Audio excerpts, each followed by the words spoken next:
mati bermaruah. Jangan hidup dijajah.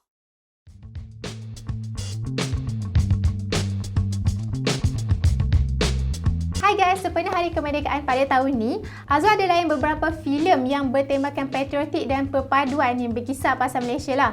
Ada beberapa filem yang menarik perhatian Azwar, bukanlah macam filem-filem klise yang macam selalu kita dengar bila kita tanya filem apa yang best kalau kita layan masa merdeka. Mesti orang akan suggestkan like Bukit Kepong, Lieutenant Adnan dan filem-filem yang lama lah. Tapi sebenarnya ada je filem-filem patriotik yang diberi nafas baru mengikut peredaran zaman. Jadi, bagi siapa yang nak layan filem-filem baru ni, Azwar akan share dengan apa 5 filem yang Azwar layan. Yang pertama ialah filem Embun. Filem ni ditayangkan pada tahun 2002. Genre filem ni ialah peperangan dan romantik. Dia diarahkan oleh Emma Fatimah dan pelakon-pelakon dia terdiri daripada Umi Aida, Ukasha, Izi Yahya dan Hani Muhsin. So, dia mengisahkan pasal life 3 orang ni iaitu Embun, Bayu dan juga dia punya boyfriend. So, Embun ni dia seorang wanita yang ada semangat juang yang tinggi untuk membebaskan tanah Melayu. Dan abang dia juga berkecimpung dalam dunia politik iaitu abang dia ni merupakan ketua kepada Kesatuan Melayu Muda pada masa tu. Nak dijadikan cerita, si Bayu ni ditangkap sebab dia buat tunjuk perasaan dekat orang Jepun. Jadi Embun ni dia nak tolonglah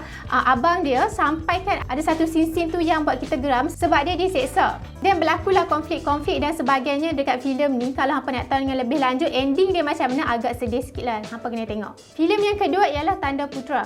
So filem ni boleh dikatakan agak sensitif dan menjadi isu lah setelah dia ditayangkan. Tanda Putera ini dia mengisahkan pasal tokoh pemimpin negara iaitu Tun Abdul Razak Husin yang merupakan Perdana Menteri pada masa tu dan juga timbalan dia Tun Dr. Ismail Abdul Rahman. So basically cerita ni dia cerita pasal kedua-dua tokoh pemimpin ni dalam mengharungi cabaran semasa pergolakan 13 Mei. So siapa yang tak tidur masa kelas sejarah tu mesti apa akan tahu.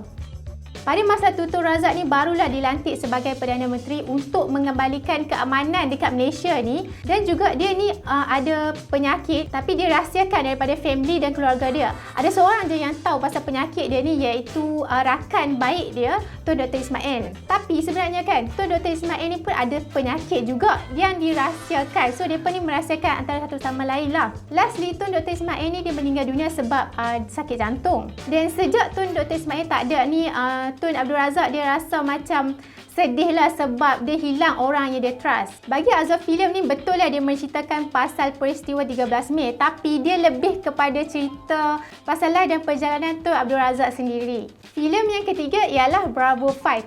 Filem ni Azwar tak pernah dengar pun tajuk dia tapi dia disuggestkan oleh follower saya sendiri, so Azwar pun layan lah kan. Dia ditayangkan pada tahun 2015 dan diarahkan oleh Jörg Hitler. So pelakon-pelakon dia ni boleh dikatakan pelakon yang hebat lah. Dia dibintangi oleh Betul Kushairi, Remy Ishak, Siti Saleha dan banyak lagi. Filem ni dia mengisahkan pasal 5 anggota komando tentera darat yang menjalankan operasi untuk membenteras saki-baki komunis dekat tanah Melayu pada masa tu. So ending filem ni 4 orang komando terbunuh dan seorang sahaja yang terselamat iaitu Betul Kushairi.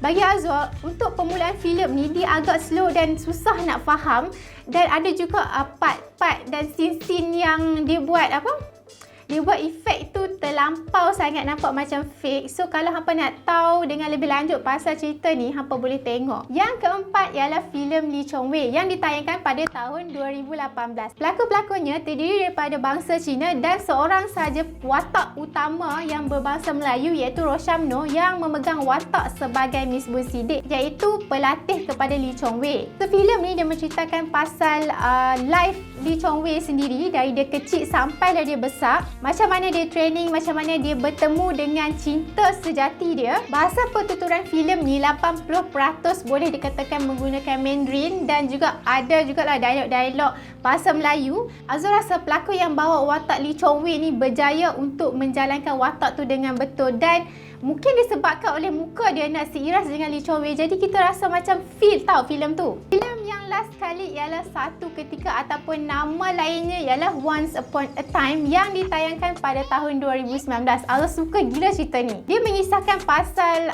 kumpulan kanak-kanak sekolah rendah ni yang ada passion yang tinggi pasal bola sepak. So budak-budak ni dilatih oleh jurulatih dia iaitu Pak Saad yang dilakukan oleh Namran dan juga Cikgu Sulaiman yang dilakukan oleh Peki Ibrahim. Setiap orang daripada tim bola sepak ni yang terdiri daripada Cina, India dan Melayu, dia ada karakternya yang tersendiri yang membuatkan seorang-seorang ni kita boleh nampaklah karakter dia dan unik. Nak dijadikan cerita juga, pada masa tu ada satu tim bola sepak ni, iaitu anak-anak Mak Saleh. Jadi mereka ni nak berlawan lah antara satu sama lain. Budak-budak kampung ni, hampa tahu lah kan, mereka ni tak ada kelengkapan yang betul lah untuk nak main bola sepak. Biasalah kan budak kampung, dibandingkan dengan anak-anak Mak Saleh ni yang ada cukup kelengkapan untuk main bola. So mereka rasa macam sedikit tergugat lah dengan hal tu. Dan ada jugalah konflik-konflik di mana Syukri merupakan salah seorang tim daripada budak-budak tu, dia sakit jantung, tapi ada tentangan daripada ayah dia untuk main bola. So overall, Azul rasa ini adalah satu filem yang fresh untuk kita tonton dekat rumah masa PKP ni. Dan yelah, sekarang ni kan merdeka, biasanya dulu kita selalu sambut ramai-ramai dekat luar. Sekarang ni kita boleh sambut dekat rumah saja. Guys, selamat Hari Merdeka yang ke-64 dengan slogan kita pada tahun ni ialah Malaysia Prihatin.